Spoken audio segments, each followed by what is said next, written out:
is Hector Mirai, and you're listening to Faith and Fandom 180 on LTN Radio.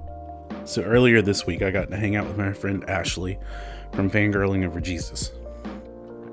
She was helping me out with a project, and we had some downtime to talk for a little while. And as normally comes up, I asked her if she's watched Avatar yet, because I've been telling her for like 3 years now. She said no, but I have watched X-Men 97, and Nightcrawler's a really cool character. And that she was surprised and encouraged by his faith presence. And, you know, I was like, did you ever watch the original series? And she's like, no. And, you know, she wasn't familiar with Nightcrawler like that.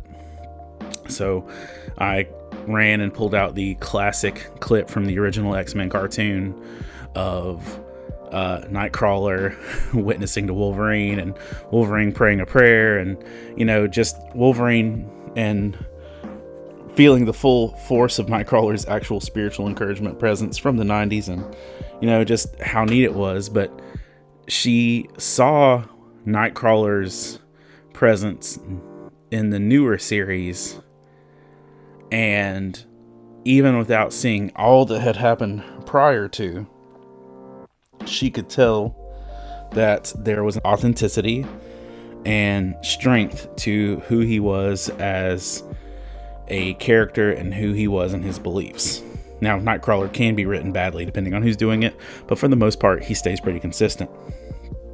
And one of the things that reminded me of is the fact that we should be so consistent in doing the good that we do that it doesn't matter what period, phase, or era of our lives people come across, that they're going to see that we are who we are in season and out of season.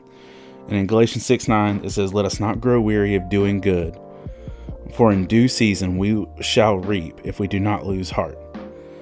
And sometimes I think we get tired of doing the right thing, and we kind of give up, and we falter, and we might be inconsistent.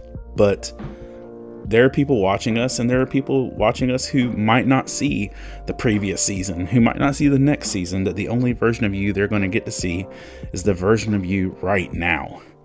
So be consciously choosing to be obedient and faithful where you are right now.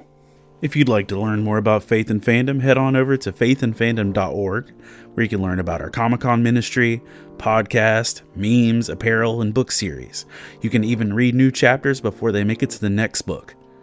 I'm Hector Mirai, and thank you for spending the last 180 seconds with me.